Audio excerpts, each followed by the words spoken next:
Assalamualaikum warahmatullahi wabarakatuh. Di sini aku bakalan nge-review salah satu jurnal yang udah aku cari di referensi Google Cendekia atau Google Scholar. Kalau misalnya orang-orang ataupun mahasiswi biasa disebut seperti itu. Nah, di sini saya izin memperkenalkan diri. Nama saya Nur Syifa Utami dengan NIM 0222193, mahasiswa semester 5 yang sekarang akan menjalankan tugas EAS dari Pak Sandi. Di sini saya akan mereview salah satu jurnal yang udah saya temuin. Nah, jurnal ini udah saya rangkum berupa PowerPoint karena memang akan diupload di YouTube. Nah, untuk PowerPoint ini juga saya udah cantumkan poin-poin biar bisa kita simak dan bisa saya jelaskan.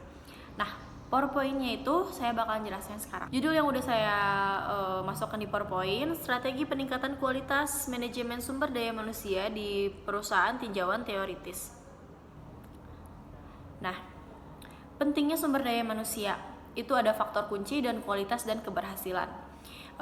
Faktor kuncinya ini, sumber daya manusia merupakan faktor penting bagi organisasi baik institusi maupun perusahaan. Sumber daya manusia berperan sebagai penggerak, pemikir, dan perencana untuk mencapai tujuan organisasi. Nah, kualitas dan keberhasilannya, sumber daya manusia ini yang berkualitas dapat membawa perusahaan ke arah yang lebih baik. Meningkatkan kualitas sumber daya manusia adalah kunci untuk mencapai tujuan perusahaan dengan lebih mudah. Selanjutnya, ada komponen sumber daya manusia. Yang pertama itu ada kualitas pekerjaan, itu sangat penting. Kualitas kerja ini diukur dengan efektivitas dan efisiensi pekerjaan yang dilakukan oleh sumber daya manusia dalam mencapai tujuan perusahaan. Nextnya ada kejujuran, penting juga.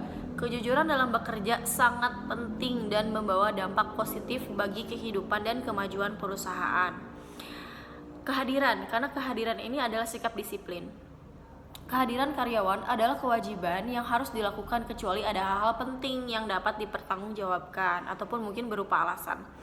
Sikap positif diperlakukan dalam menghadapi masalah pekerjaan. Jangan pasrah, tetap cari solusi untuk mencapai posisi yang lebih tinggi. Nah, untuk nextnya ada komponen sumber daya manusia. Lanjutan, inisiatif dan kreativitas. Kreativitas adalah kemampuan menghasilkan karya baru, sedangkan inisiatif adalah kemampuan melakukan sesuatu tanpa disadari oleh orang lain. Ada kerjasama dengan pihak lain sangat diperlukan dalam bekerja karena kerjasama membantu kelancaran dan keberhasilan pekerjaan.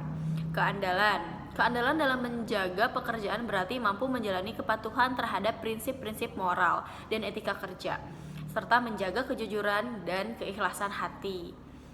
Nah, untuk pengetahuan yang harus dimiliki oleh tenaga kerja agar dapat melakukan kerja dengan wajar. Pengalaman kerja ini sebelum ditempatkan dan harus diperoleh pada ia bekerja dalam pekerjaan tersebut. Untuk next slide-nya, komponen sumber daya manusia lanjutan. Masih sama.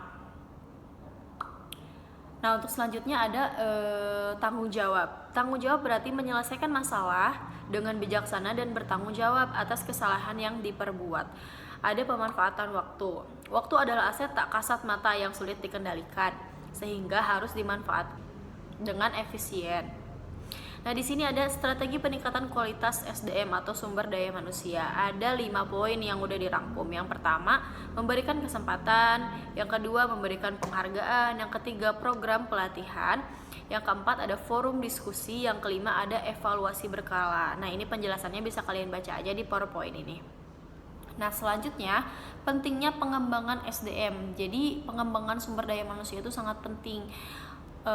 Karena yang pertama, pengembangan jangka panjang. Pengembangan sumber daya manusia merupakan pengelolaan jangka panjang untuk mempersiapkan karyawan agar dapat berperan dalam perusahaan. Yang kedua, kegiatan pengembangan karyawan dirancang untuk memperoleh karyawan yang mampu berprestasi. Yang ketiga, tujuan perusahaan dalam pengembangan sumber daya manusia adalah peningkatan kinerja karyawan dan mencapai keunggulan kompetitif. Nah, di sini juga ada kesimpulan dan saran yang saya peroleh di jurnal. Kesimpulannya, Manajemen sumber daya manusia sangat penting dan memiliki manfaat dan peran yang tidak terlepas dari kegiatan membangun suatu organisasi. Manajemen sumber daya manusia berguna dalam mengelola dan memberdayakan individu untuk meningkatkan performa.